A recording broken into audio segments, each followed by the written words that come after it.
جو ہم لوگ عموماً نکاح میں کرتے ہیں جو شریعت میں حرام ہے، مختصر سی ایک فہرست جو ہے آپ کے سامنے رکھ کے بات میں ختم کرتا ہوں۔ نکاح سے قبل منگنی کی رسم کرنا یہ شریعتاً حرام ہے، یاد رکھیے۔ منگنی کی رسم کرتے ہیں نا، منگنی کی رسم سے مراد یہ ہو سکتا ہے تاریخ کا رسم کے نام سے جو ہوتا، یا فلانے کا رسم، اس کا رسم، اس کتنے رسم کرتے ہیں نا کہ شادی تو ایک طرف رہ جاتی، صرف رسمیں چلتے رہتے، 4 6 8 سال تک رسمیں چلتے پھر شادی ہوتی ہے اس کی، ٹھیک۔ تو یہ رسومات تمام حرام، خرافات اور بدعت ہے، یاد رکھیے۔ اسی طرح لڑکے والوں کا لڑکی والوں کے پاس، لڑکی والوں کا لڑکے والوں کے پاس وہ بدی کی رسم بولتے ہیں، وہ کچھ تو بھی اٹھا کر یہ سامان وہاں جاتا ہے، وہ سامان یہاں آتا ہے، ان کے توال وہاں، ان کے توال یہاں، ان کی چادریں وہاں، ان کی چادریں یہاں، ان کی چپلیں وہاں، ان کی چپلیں یہاں، ان کے پاؤڈر لپسٹک، ان کے پاؤڈر لپسٹک، سب آتے جاتے رہتے ہیں۔ تو اب تو دونوں کا سب کچھ آ رہا ہے نا، صرف عورتوں کا نہیں، مردوں کے بھی لپسٹک آتے ہیں، پاؤڈر آتے ہیں، کریمس آتے ہیں، تو دونوں ٹرانسفر کرتے ایک دوسرے کو شادی میں، ہمارے پاس سے اتنا، تمہارے پاس سے کیا آ رہا، اور یہ دکھاوے کے لیے ہوتا، پنیاں ونیاں چڑھا کے خوبصورت کر کے، کیا ہے یہ سب، تو یہ رسومات حرام ہیں۔ اسی طرح منگنی کے بعد لڑکے کو سونے کی انگوٹھیاں پہنانا یا سونے کی دیگر چیزیں پہنانا یہ شریعت نے یاد رکھی حرام ہے۔ اسی طرح جو ہے مہندی اور ہلدی کے رسومات کرنا یہ بھی شریعت حرام ہے۔ مہندی کرتے ہیں کچھ لوگ، مہندی لگا سکتی ہے عورتیں کو بعد، لیکن اجتماعیت سے جمع ہونا، شادی کے 3 دن پہلے جمع ہونا، پھر سب نے ہرے کلر کا لباس پہن کے آنا اور پھر سب مل کر مہندیاں لگائیں گے، کتنے فتنے فساد ہو سب کو بتائیں، میرے کو مہندی نہیں لگی، میرے کو تیڑی لگا دیے، میرے کو تو وہی نہیں، چچی ناراض، پپو چلے گئے چڑھ کے، دادی بول رہے میرے کو فلاں نہیں ہوا، کیا کرنے کا یہ رسومات جب بھی آپ کریں گے سوائے جھگڑے فتنے فساد کچھ نہیں ہونے والا، یہ رسومات کو بند کرنا ہوگا ہم کو، ٹھیک ہے۔ اسی طرح دلہن کو مہندی لگانا کوئی مسئلہ نہیں ہے، عورتیں اکیلے مہندی لگا لے، کوئی حرج نہیں اس میں۔ اور اسی طرح لڑکے اور لڑکیوں کا جو ہے، لڑکے اور لڑکی کو سلامی دینا، اب سمجھ لیجیے رشتہ طے ہوگا، عید کے بعد شادی ہے تو ان کے گھر سے سلامی جاتی ہے 1051 روپے، تو انہوں بھی اپنا دام بتاتے 2051 روپے سلامی، تو انہوں بولتے بقرعید آن دو، بتاتا میں کیا ہے پھر 10,051 روپے، تو انہوں بولتے اب آن دو دوسری عید جی، اور شادی اس میں لیٹ ہو جاتی، صرف سلامیاں بھیج رہے ادھر سے ادھر، کسی کی سلامی وہاں جاری جو وہ ملک میں ہے، تو کسی کی وہاں سے سلامی آ رہی، یہ سلامیاں دینا جائز نہیں، یہ سب تمام غلط ہیں۔ نکاح سے قبل منگیتر کو محرم سمجھنا یہ بھی غلط ہے، وہ محرم ہو جاتا، بات چیت، یہ سب غلط ہے۔ اسی طرح بیٹی کا گھر بنانے کے لیے جہیز دینا یہ تمام چیزیں غیر سنت ہے اور ثابت نہیں ہے۔ اسی طرح جہیز کا مطالبہ کرنا حرام ہے، یاد رکھیں، لوگ مطالبہ کرتے کہ بھائی جہیز ہونا، فلاں ہونا، یہ تمام چیزیں جو حرام ہے۔ اسی طرح نکاح سے پہلے سانچک کرنا، ایک رات پہلے ایک پروگرام ہوتا ہے نا، سانچک ہوتا ہے، ادھر ان کے گھر والے پہلے ان کے گھر پہ جاتے ہیں، لڑکے والے لڑکیوں کے پاس جاتے ہیں، پھر وہاں ایک رسم ہوتی ہے، وہ لڑکی کو بٹھاتے ہیں، اس کی بہن کو بٹھاتے ہیں، کچھ تو بھی کھلاتے پلاتے ہیں، پتہ نہیں کیا سمجھتے ہیں، بھوکے ننگے ہیں وہ، لے جا کے کھلا رہے ہیں، پلا رہے ہیں، وہ کر رہے ہیں۔ ایک دن پہلے انہوں بھی کنفرم کر لیتے گھر بار سے اچھا ہے کہ وہ بھی آتے ہیں ان کے گھر پر، اور لڑکے کو بٹھاتے، اس کے بھائی کو بٹھاتے، لیکن سوال یہ ہے وہاں عورتیں تھیں، عورتیں بیٹھی تھی، یہاں مرد نہیں ہوتے مرد کے ساتھ، یہاں لڑکا اور اس کا بھائی اکیلا اور پوری عورتیں گھیری ہوئی رہتی ہے اس کو، ان کو سلام کرو بیٹا چچی ساس ہے، ان کو سلام کرو بیٹا فلاں ساس ہے، ان کے پیٹ میں منہ ڈالو، ان کے پیٹ میں منڈی ڈالو، ان کو جھک کے کرو، ان کو لیٹ کے کرو، ان کو فرشی سلام کرو، اور پورے چلتے۔ اس کے بعد رسومات ہوتے، عورتیں مٹھائی کھلا رہی ہے، جیسا وہ مرد عورت کے ساتھ، عورتوں نے کیا، ٹھیک ہے سمجھ میں آ رہا، یا مرد کرنا چاہیے تھا لڑکے کے ساتھ، تو عورتیں کھلا رہی ہیں۔ اچھا شادی ہو رہی ہے ایک لڑکی سے، اس کی شادی ہو رہی ہے ایک لڑکی سے جو سمجھ لیجیے بڑی بہن ہے، اور شادی سے ایک رات پہلے سانچک میں چھوٹی بہن بولتی میں تم کو نہیں چھوڑوں گی، وہ لڑکے کو ہے نا انگلی پکڑ لیتی اس کی، اب میں تم کو نہیں چھوڑنے والی جو ہے، کیا ہی کل تو میری بہن سے بھائی اس کی شادی ہونے والی ہے، تو آج رات میں اس کو پکڑ لیں گے ہاتھ، میں نہیں چھوڑوں گی بول کے کیسا چلے گا، ہے نا۔ سالی کیا کرتی ہے، اس کا ہاتھ پکڑ لیتی ہے نا، وہ رسم کے اندر سانچک میں مہندی لگاتے ہیں، اسے پان لپٹتے، کیا ہے پتہ نہیں خرافاتی ہے، مہندی لگا کے پان اور وہ پکڑ لیتے ہوں گے، آپ بتاؤ چھوڑ کے، پھر وہ جھٹم جھٹی چل رہی ہے۔ میں نے اسی لیے کہا مردوں کو لاؤ، بتاتے پھر ہاتھ توڑ کے، ہم مردوں کو لاؤ نا، رسومات مردوں سے کرواؤ، عورتیں پھر لڑ رہی، دھکا کیا نہیں ہوگا۔ رسول اللہ کی حدیث سنیے، آپ فرماتے ہیں کسی مرد کے لیے یہ اس سے بہتر ہے کہ وہ ایک لوہے کی سلاخ لے کر اپنے سر میں ڈال لے کہ کسی غیر محرم کو اس کا دھکا لگے، یہ ایک عورت کے، ایک مرد کے لیے بہتر ہے کہ کسی غیر محرم کو دھکا لگنے سے اچھا یہ ہے کہ اپنے سر میں ایک لوہے کی سلاخ مار لے، کیلا ٹھوک لے، سر میں کیلا ٹھوکیں گے تو مر جائیں گے آدمی، یہ اس سے اچھا ہے کہ تو کسی غیر محرم کو دھکا لگائے۔ آپ نے ایک مرتبہ فرمایا کیا تم چاہتے ہو کسی سور سے جو گندا لت پت و گندگی میں تمہارے جسم میں ٹکرائے، تو کہا اللہ کے رسول صلی اللہ علیہ وسلم نہیں، تو کہا یہی ہوتا ہے جب ایک غیر محرم مرد اور ٹکراتے ہیں، یہ سور سے زیادہ گندی ٹکراؤ ہوتی ہے۔ اس کی چچی ساس اس کی محرم ہوتی ہے اس لڑکے کی، اس کی پھوپھو ساس اور محرم ہوتے ہیں ان کے، اس کی سالی اس کی محرم ہے، اس کی کوئی محرم نہیں ہے اس کا، اور وہاں رسومات چل رہے ہیں، پیسے دے رہے ہیں، جھک جھک کر کھلایا جا رہا ہے، یہ کیا بے شرمی ہے، یہ کیا بے حیائی ہے، یہ امت مسلمہ نہیں ہے، یہ تو کفار بھی شرمائیں گے اس عمل کو دیکھ کے مسلمان جو کر رہے ہیں، ان کے پاس بھی کبھی کبھی تہذیب ہوتی ہے کچھ، وہ لڑکا ہے اس کے ساتھ ابھی تماشا کر رہے، اس کے بھائی کو بازو بٹھا کر، اور بولتے یہ سانچک ہے، اور رات رات یہ پروگرام چل رہے ہیں، نماز روزے سب غائب ہے، کئی کی نماز ہونے والی ہے، تیاریاں چل رہی، اس لیے کہ جو شادی کے لیے تیار ہو کے عورتیں آتی ہیں بیچاری، تو 2 دن تو تیار ہونے کو لگتے ہیں، اسٹیم بات، فلاں فیشیل، یہ وہ، بال اکھاڑ رہے، یہ کر رہے، یہ پٹیاں چٹکی، وہ پٹیاں چٹکی، یہاں کھیرے لگے ہوئے، یہاں بالوں بیتے وہ لگے ہوئے، 3 دن تیار. اب کا وضو ہوگا، کیسے نماز پڑھیں گی؟ وضو کریں گی تو پورا فیشیل 500 1000 2000 کا ہوتا ہے، وہ ختم ہو جائیں گے جھٹکے میں، پورے بالوں کی رنگت اڑ جائیں گی، کہاں سے ہوگا؟ اندازہ لگائیے. یہ سب حرام کاریاں یاد رکھیے. اور یہی ہوتا ہے جب شریعت کو چھوڑتے ہیں، ایسی اللہ رب العزت لے جا کر جو ہے قوموں کا جو سر پٹکتا ہے پھر دیوار پر.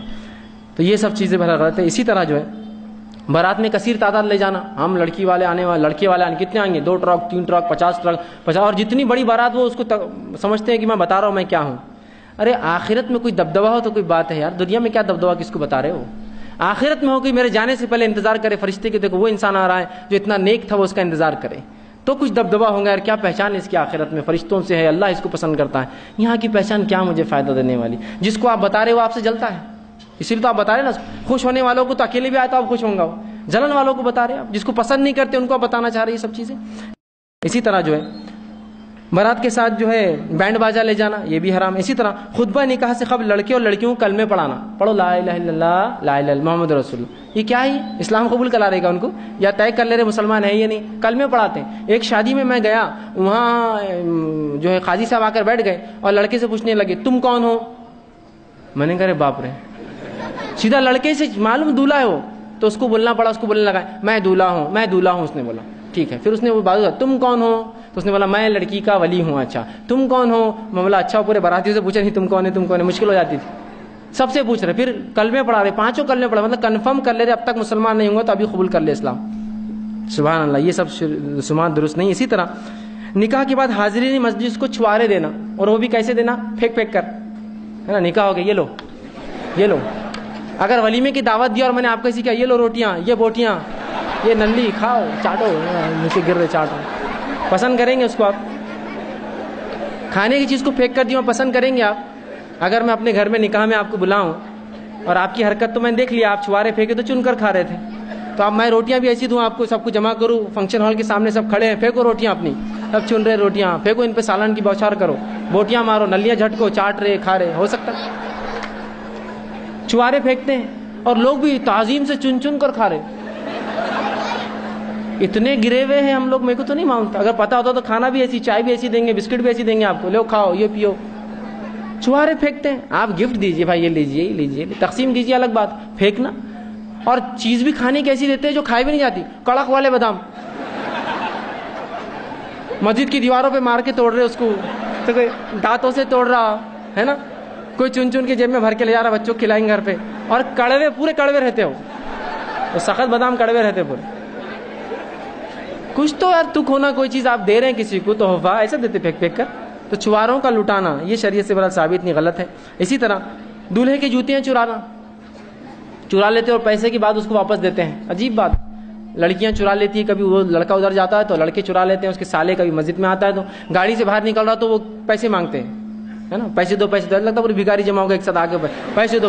گاڑیوں کے ایسے میں نے حالات دیکھے کہ ایک بار ایک شادی میں گیا، وہ بیچارے ایک بہت اچھی نئی کار میں آئے تھے سالوں میں، اور اس میں بہت ہو گئی، چونکہ یہاں عورتیں اور مرد نہیں، یہاں مرد تو احساس بہت جلدی اچھل جاتے ہیں انسان. بہن بھی صاحب دو، اس نے بولا نہیں دیتے، کیا کرتے ہو؟ اتنا جھگڑا ہو تو اس نے پٹ اکھاڑ دیا گاڑی کا. دو ہونے والے سالے اور اس کے دوستوں نے جو دھکا دیے تو بہنوئی کے ساتھ گاڑی کا پٹ ادھر چلے گا، الٹا ٹکڑے ہو گئے. یہ کیا بات ہوئی؟ یہ درست نہیں، یاد رکھیے. اسی طرح چپل چھپاتے ہیں، یہ پیسہ مانگتے ہیں، یہ شریعتاً جائز نہیں، تو سب غیر مسلموں کا طریقہ، یاد رکھیے. اسی طرح لڑکی کو قرآن کے ذریعے گھر کے اندر لاتے اور قرآن کے نیچے سے نکال کے اپنے گھر سے ودا کرتے، تو قرآن اوپر رکھتے، وہ بولتے نیچے سے جاؤ. کیوں؟ تو بولے اس کی نحوست نکلتی ہے. میں کہتا ہوں اتنے منحوس لوگوں کو لا رہے کیوں گھر میں آپ، جن کی نحوست نکالنے قرآن کی ضرورت ہے.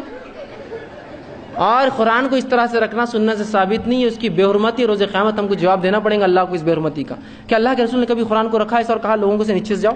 اگر موقع ہوتا قرآن واقعی میں فائدہ پہنچاتا تو آپ جہاد کے لیے کرتے کام رکھ دیتے اور صحابہ سے کہتے نیچے سے جاؤ، اللہ تمہیں طاقت قوت دے گا. انسانی جان کی بات رہتی ہے وہاں، تو یہ کیا آپ کرتے ہیں؟ اس کے بعد گھر میں جب عورت آ جاتی ہے تو اس میں اس کے پیروں میں چاول ڈالتے ہیں اس کی نحوست کم کرنے. کچھ لوگ پھر وہ گیمز کھیلنے لگاتے ہیں لڑکے اور لڑکی کو، ہے نا، دودھ ڈال دیے اس کے اندر، انگوٹھی ڈھونڈو. قیامت کے روز یہ دودھ اسراف میں آئے گا، یا آپ نے ضائع کیا، وہ کھانے کی چیز تھی، پینے کی چیز تھی. لوگ بھوکے مرتے ہیں اور آپ دودھ سے کھیل کر رہے ہیں. تو وہ کیا کیا پتہ نہیں کھیل لگاتے، مرد اور بڑھ جاتے، کبھی آئینہ دکھا رہے اس کو، تو کبھی کیا. یہ سب کیا کرنے کا؟ وہ اپنے کمرے میں یہ سب کر سکتے ہیں. آپ کے سامنے کیوں کھیلے وہ گیم؟ وہ چاول کے اندر انگوٹھی ڈھونڈو یا آئینے میں فلاں دیکھو اور کیا کیا خرافات ہے، اللہ رحم کرے اس امت پر، یہ تمام چیزیں ہوتی. اسی طرح منہ دکھائی اور گود بھرائی کی رسم کرنا. لڑکے کے دوست آ گئے، اے بھابھی کو دیکھنا ہے ہم کو، چلو منہ دکھائی کچھ دو، اور وہ عورت کو دکھا رہا ہے اس کی. یہ کون سی بات ہوئی بھائی؟ وہ لڑکوں کا کیا حق اس لڑکی کے اوپر جو اس کے دوست ہے؟ یہ بھی ایک عجیب بات ہے. کوئی بھی نکاح کرتا ہے اور اپنی دلہن کو ایک دکھانے کی چیز سمجھتا ہے، ہر جگہ لے کے گھوم رہا ہے اس کو، یہ دیکھو میری بیوی، یہ دیکھو میری بیوی، دوستوں کو بتا رہا ہے. یہ کوئی طریقہ ہے؟ وہ کوئی دکھانے کی کوئی ماڈل ہے، کوئی شو پیس ہے، یا کوئی اینٹک چیز ہے جو آپ دنیا کو دکھائیں گے اس کو؟ یہ شرم کی بات ہے. حیا کھو چکے ہیں ہم. اپنی بیوی کو آپ دکھا رہے لوگوں کو لے جا کر، جو دین اتنا پاک باز ہے اور جس کا نبی نے کسی عورت کے ننگے ہاتھ کو نہیں دیکھا، تم اپنی بیویوں کو لے جا کے شو بتاتے ہو. یہ تو کفاروں کا طریقہ ہے، اپنی عورتوں کو جو ہے لوگوں کو بتاتے ہیں لے جا کر. مومنوں کا طریقہ نہیں اپنی عورتوں کو بتانا، وہ ڈھک کر رکھتے ہیں ان کو، لے جا کر بتاتے ہیں. ایک مرتبہ ایک صاحب کا نکاح ہوا، میں نکاح کی مبارکباد دینے بعد میں گیا، میں بیٹھا ہی تھا، ایک خاتون کو اندر بھیج دیا، یہ اس کی بیوی. میں اٹھ کر بھاگ گیا، نکل گیا. میں نے کہا مجھے کیوں بتا رہے اس کی بیوی ہے؟ تو نہیں، تم بچے تو ہے، بچپن سے ساتھ کھیلے کودے، دیکھو اپنی بھابھی کو. میں نے کہا نہیں بس ٹھیک ہے، بس میرے دوست نے پسند کیا، کافی ہے، مجھے دیکھنے کی ضرورت نہیں اس کو. اللہ آگے بتا دیتے ہیں لوگ اٹھا کر. یہ کوئی شرعی طریقہ نہیں، حرام ہے، سب چیزیں یاد رکھیں. اسی طرح منجا بٹھاتے ہیں شادی سے پہلے، 5-10 دن پہلے، اور لڑکی نے کام نہیں کرنا، ایک پلنگ سجا دیتے، وہ پلنگ پہ بٹھا دیتے، اس کے بازو کچھ ہتھیار، چاقو، خنجر، چھری، کیلے، لیمبو، بلاوے، تعویذ ہے نا، شیطان اس کو چپک سکتا، فلاں ہو سکتا. اس لیے کہ بولے دولہا دلہن بہت خوبصورت ہو جاتے شادی سے پہلے. میرے کو تو ایسا نہیں لگا. اور خوبصورت ہو جاتے تو پھر ان کو شیطان زیادہ لپٹتا، تو بولے خنجر رکھ، چاقو، چھریاں. یہ چاقو چھری سے کیا ہونے والا؟ جو پلنگ خود لوہے کا ہے، اس سے جب اس کو کچھ نہیں ہو رہا شیطان کو، یہ چاقو چھری سے کیا ہونے والا؟ اور شیطان دکھتا تھوڑی، آپ اس کو مار سکتے کیا؟ مرڈر کر سکتے کیا اس کا؟ آ گیا تو ہٹ جاؤ، میں تم سے لڑ سکتی ہوں. ارے وہ الٹا رسک ہے، کبھی کچھ دکھ گیا تو اپنے آپ کو مار لی خاتون نے تو ڈر کر. ایسی سے رکھتے اب کوئی بچہ لے کر لے. اور دولہا بھی جب شادی میں آتا تو پورے اسلحہ کے ساتھ آتا، ہاتھ میں گپتی رہتی ہے، شیواجی کے ساتھ آتا پورا گپتی، کسی کو چبھنا نہیں بلکہ لیمبو لگا رہتا اس پہ، سیفٹی کے لیے اس کی گپتی کی. میں تو کہتا ہوں قاضیوں کو، جو بھی دولہا اسلحہ لے کے آئے اس کا نکاح نہیں پڑھانا، مطلب بھاگ کے رکھا گھر پر. بند خنجر لے کے آتا ہاتھ میں، لٹرل سینس میں، اس کو لیمبو لگا ہوا رہتا آگے کہ چبھنا وبنا نہیں کسی کو. یہ کہے کے لیے بولے بہت خوبصورت دولہا، کیا خوبصورت ہو جاتا، بلکہ روبوٹ بنا ہوا رہتا ہمارا دولہا. تو کہیں دولہے رہتے اتنا سہرا ہار پہنتے کہ یوں چلتے ہو، ان کو اٹھا کے ادھر کرو ادھر کرو، سلام کر رہے تو یوں سلام کرتے، یہاں پھول یہاں پھول یہاں پھول یہاں پھول ادھر پھول، پورا پھول پہنا دیے اس کے بیچارے کو. مطلب لباس کی ضرورت نہیں، اس کو پھول میں ڈھکا ہوا رہتا ہو، روبوٹ رہتا پورا، اٹھا کے لے جاؤ، اٹھا کے لا کے رکھو اس کو. اسی طرح جو ہے محرم کے مہینے میں، عید کے مہینے میں، رمضان میں اور سفر میں نکاح نہیں کرنا برا سمجھتے. یہ بھی نہیں، نکاح ہر بار، ہر دن، ہر پل، ہر گھڑی، عشاء کے بعد، فجر کے بعد، ظہر کے بعد، مغرب کے، سب جگہ ہو سکتا. نہیں عشاء کے بعد نکاح، مغرب کے بعد نکاح ہو تو اچھا ہوتا، وہ عصر کے بعد، مغرب کے بعد ہوا تو پنوتی لگ جاتی، عشاء کے بعد ہوا طلاق ہو جاتی، فجر کے بعد ہوا تو کبھی نہیں جمتی. کہاں سے لائی یہ باتیں؟ رسول اللہ نے نکاح صبح پڑھا ہے، رات پڑھا ہے، دن پڑھا ہے، کبھی بھی. یہ عام چیز ہے، یاد رکھیے، کوئی خاص چیز نہیں تھی شریعت میں، بہت عام بات تھی. اسی طرح اپنی حیثیت سے بڑھ کر ولیمے کی دعوت دینا، نام و نمود، یہ درست نہیں، یاد رکھیے. اسی طرح جو ہے ناچ گانے کا اہتمام کرنا، بینڈ باجوں کا اہتمام حرام ہے. اسی طرح مرد عورتوں کا مخلوط مجالس، ایک ہی جگہ آ کے سب کھا رہے ہیں، اور بفے سسٹم ہے، ٹھیک ہے، سسٹم کوئی مسئلہ نہیں، بفے ہو، لیکن ایک ہی جگہ آ کے مرد بھی لیں گا، اسی جگہ عورتیں بھی لیں گی، کیسے بھائی صاحب، کیسے بہن جی، اور پورا معاملہ چل رہا ہے، یہ درست نہیں ہوگا. اسی طرح نکاح کے وقت مسجد کے لیے کچھ روپے وصول کرنا، مسجد والوں کا بھی یہ درست طریقہ نہیں. مسجد میں جیسی آئے کوئی نکاح کے لیے آ جاتے، چلو وصولی 500 کی سر، یہ درست نہیں ہے. نکاح مسجد میں کیسے ہوں گے؟ جب آپ وصولی کرنا شروع کر، لوگ بھاگ جائیں گے نکل کے وہاں سے، ٹھیک ہے. اسی طرح جو ہے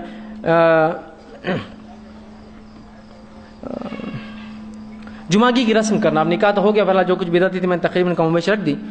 جمعگی کی رسم کرنا، نکاح ہو جاتا ہے، پہلا جمعہ، دوسرا جمعہ ہے نا، تیسرا جمعہ، چوتھا جمعہ جمعگی کرتے ہیں. اور جمعگی میں اتنا ہی خرچ جتنا شادی میں کرتے ہیں. بلکہ ایک صاحب تو بتانے لگے ہمارے علاقے میں 1 سال جمعگیاں ہوتی ہے 52. میں نے کہا مر جاتا ہوں گا بیچارہ آدمی جس نے شادی کی اپنی بچی کی، کہ تو جمعگی کا کھانا ظاہر سی بات ہے وہ مرد بیچارے لڑکی والوں کو کرنا پڑے گا، اس لیے کہ لڑکے نے نکاح کر کے وہ باپ پہ احسان کیا نا، اس کی بیٹی تھوڑی اٹھ رہی تھی. اب لہٰذا وہ تو غلام ملا ہوا، اس کو جو چاہے بیچارہ کرے گا. جمعگی ہونا تو جمعگی، 50 لوگ لاؤں گا تو بیٹا لاؤ 60 لاؤ، کیا ہے، ایک کھانا بناؤ تو بیچارہ بولتا 2 بناؤ، کیا کریں گے. اس کی بچی کے ساتھ اچھا رہے، بس اس کی بیچارے کی خواہش یہی ہوتی ہے. لیکن یاد رکھیے یہ کمر توڑ جواب آپ کو فوراً ملتا ہے اپنی بچیوں کے نکاح میں، اپنی بہنوں کے نکاح میں، یہ سب بہرحال سامنے فوراً آ جاتا ہے، ٹھیک ہے. اسی طرح چند نکاح کی مثالیں دے کے اپنی بات ختم کرتا ہوں.